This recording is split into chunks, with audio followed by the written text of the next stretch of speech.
పూర్వం ఒకప్పుడు అసురుల పాపం భూమి, ఆకాశం, పాతాళం అన్నీ నిండిపోయింది. మహర్షులు, యోగులు, దేవతలు ఎక్కడికి వెళ్ళలేక వణికిపోయారు. ఆ సమయాన ఒక తపస్వి కాత్యాయనుడు తన హృదయ శక్తితో తల్లిని పిలిచాడు. ఆమె రక్తం ఎర్రగా, కళ్ళల్లో అగ్ని, చేతుల్లో త్రిశూలం, సింహంపై వీరాసనం. ఇదే నవరాత్రి 4వ రోజు ఆరాధింపబడే అమ్మవారు శ్రీ కాత్యాయని దేవి అవతారం. ఈ రోజు నవరాత్రి 4వ రోజు సందర్భంగా నవరాత్రులలో 4వ రోజు ఆరాధింపబడే కాత్యాయని దేవి అవతరణ కథ గురించి పూర్తి వివరాలతో తెలుసుకుందాం రండి. అందరికీ నమస్కారం. మన శ్రీమాత డివోషనల్ అఫీషియల్ ఛానల్ కి స్వాగతం. అందరూ ఎలా ఉన్నారు? మీరు అందరూ ఆరోగ్యంగా, ఆనందంగా, సుఖ సంతోషాలతో ఉండాలని మనస్ఫూర్తిగా కోరుకుంటున్నాను. మన ఛానల్ని అందరూ సబ్స్క్రైబ్ చేసుకోండి. ఇంకా మెయిన్ వీడియో స్టార్ట్ చేద్దాం. చెప్పడం మర్చిపోయాను, మీరు మాత్రం మర్చిపోకుండా ఈ అమ్మవారి కథ నచ్చితే తప్పకుండా వీడియోని లైక్ చేయండి. ఇంకా మెయిన్ వీడియో స్టార్ట్ చేద్దాం. మహిషాసురుడు దేవతలపై అహంకారంతో దాడి చేశాడు. దేవతలు ఏం చేసినా గెలవలేకపోయారు.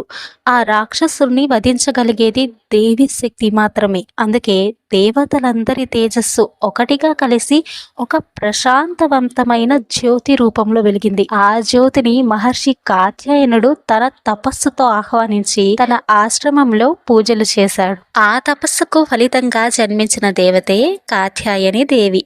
అందుకే ఆమెను కాత్యాయనుని పుత్రిక అని, కాత్యాయని అని పిలుస్తారు. ఒక మహర్షి తన తపస్సు వల్ల ఒక తేజోమయ అమ్మవారుని పుట్టించారు. ఆ అమ్మవారు చేతిలో త్రిశూలం, దేహం మీద అగ్ని, నాసికలో దైవ ధైర్యం ఉంటుంది.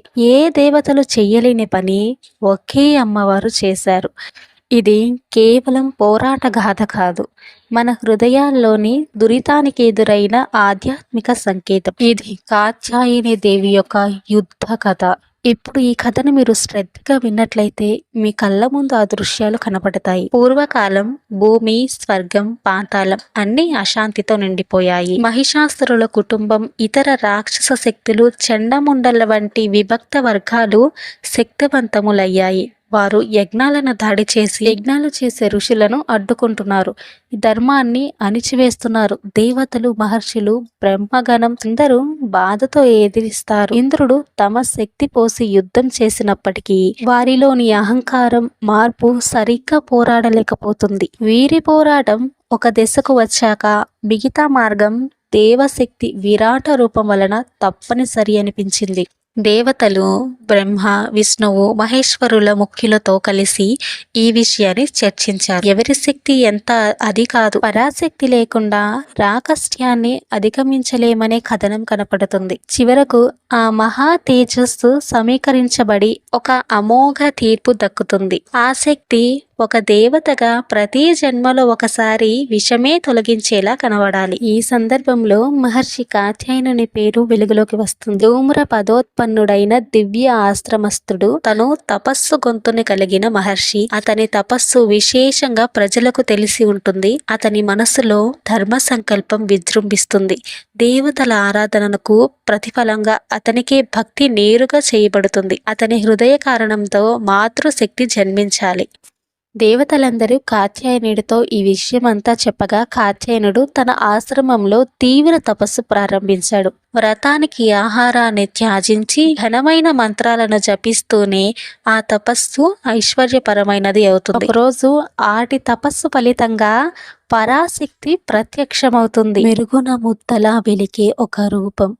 ఆ రూపం ధాటిగా, దీక్షగా ఎలా ఉంటుందో, కళ్ళల్లో అగ్ని, ముఖంలో ధైర్యం, అడుగులపై విశ్వాసం. ఆ దేవి కాత్యాయనిగా జన్మించింది. అంటే కాత్యాయనుని ఆశ్రమంలో అభిషేకం పొందిన పుత్రికగా.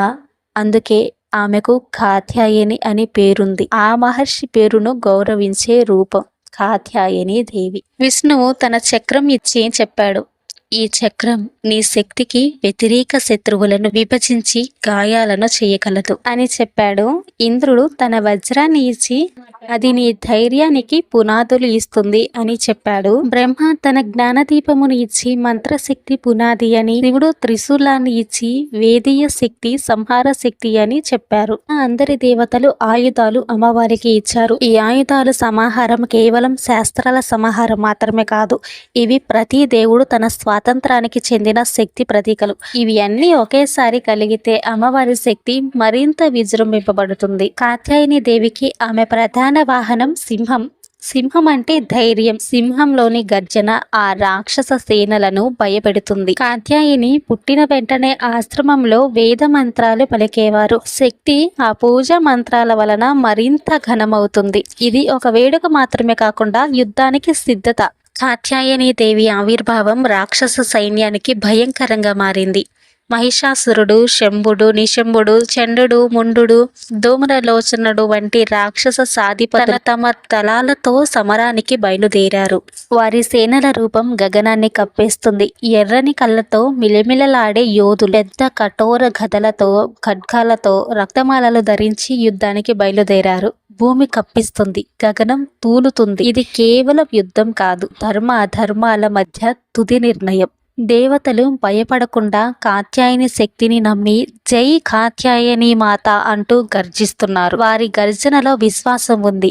ఈ విశ్వాసం వల్లే కాత్యాయని దేవి రూపం మరింత ప్రకాశిస్తుంది. ఆమె కళ్ళల్లో జ్వాలలు, చేతిలో త్రిశూలం, ఒక చెయ్యి నుండి పుష్ప బాణాలు విసురుతుంది. ఇవి శత్రువుల మనసులో భ్రాంతిని కలిగిస్తాయి. మరో చేతిలో త్రిశూలం, అది ఒకేసారి అసురుల హృదయాన్ని పగలగొట్టే శక్తి. కాత్యాయని తన సింహంపై ఎక్కగానే సింహం ఒక్క గర్జన చేస్తుంది. ఆ గర్జనతో నేల తూలిపోతుంది. రాక్షసుల మనసులో భయం గాఢమవుతుంది. మొదటి సంహారం ధూమ్రలోచన వధ. మహిషాసుర సేనలో మొదటి సారథి ధూమ్రలోచనుడు. అతడు కాత్యాయని దేవి వైపు దూసుకొచ్చాడు. కోపంతో గర్జిస్తూ, ఇంత చిన్న వయసులోని రూపం నా సైన్యాన్ని జయించగలదా అని హేళన చేశాడు. కాత్యాయని దేవి ఒక్క చూపు చూసింది.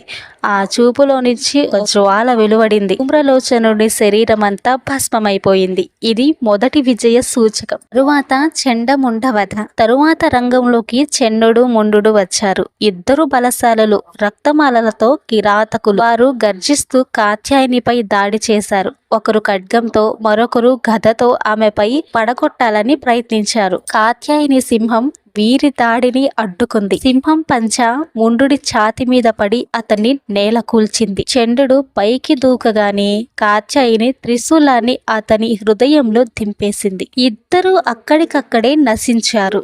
ఇలా అమ్మవారు చండముండుని సంహరించారు. దేవతలందరూ గర్జించారు. జై కాత్యాయని దేవి, జై కాత్యాయని దేవి అంటూ దేవతలందరూ గర్జించారు. తరువాత శంభునిశంభుల యుద్ధం. ఇప్పుడు రంగంలోకి రాక్షసాధిపతులు శంభుడు, నిశంభుడు వచ్చారు. వీళ్ళిద్దరి శక్తి అజేయం. వారు అనేక రాక్షస దళాలను సమీకరించారు. వారి సైన్యం ఆకాశానికి కప్పేసింది. కాత్యాయని ఒక్కరే, కానీ ఆమె వెనుక ధర్మం ఉంది. శంభుడు కేక వేశాడు, దేవతలందరూ మా బానిసలు అవ్వాలి, నువ్వు కూడా నా సైన్యానికి చేరాలి అని. కాత్యాయని సింహంపై నిలబడి గర్జించింది. అధర్మానికి జయం ఎప్పటికీ ఉండదు. ధర్మం ముందు మీరు భస్మమవుతారు అని అమ్మవారు ఇలా గర్జించారు. తరువాతి క్షణంలో యుద్ధం మొదలైంది. కాత్యాయని చేతిలో ఖడ్గం, మరొక చేతిలో త్రిశూలం పట్టి రాక్షసుల దళాలను చీల్చింది. పుష్ప బాణాలు విసిరి వారి మనసులో భ్రాంతి కలిగించింది.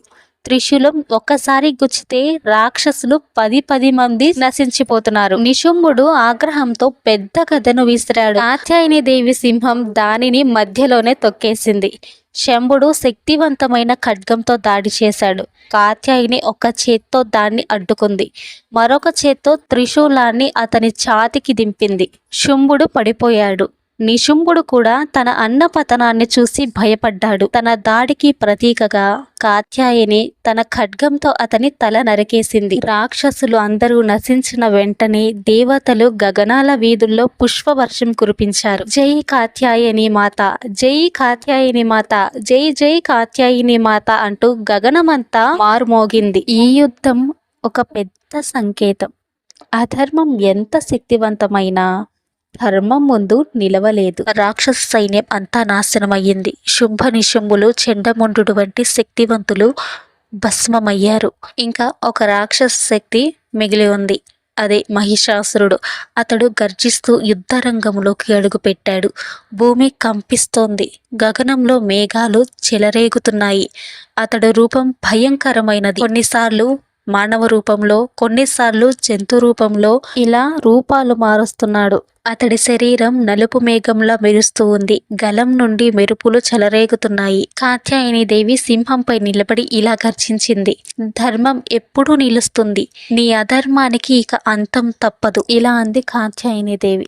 సింహం గర్జనతో సమరం మొదలైంది. మహిషాసురుడు మొదట జంతు రూపంలోకి మారాడు. కొమ్ములతో భూమిని కొడుతూ దేవిని తొక్కేయాలని దూసుకొచ్చాడు.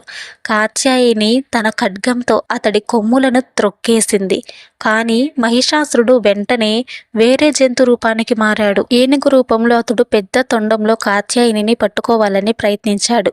ఆమె త్రిశూలాన్ని విసరగా ఆ ఏనుగు తొండానికి పొడిచి మహిషాసురుడు నొప్పితో గర్జిస్తూ వెంటనే సింహరూపంలోకి మారాడు. సింహరూపంలో గర్జిస్తూ గోర్లు, పంజాలతో దాడి చేశాడు. కాత్యాయని దేవి సింహం అతనిపై దూసుకెళ్లి పోరాడింది.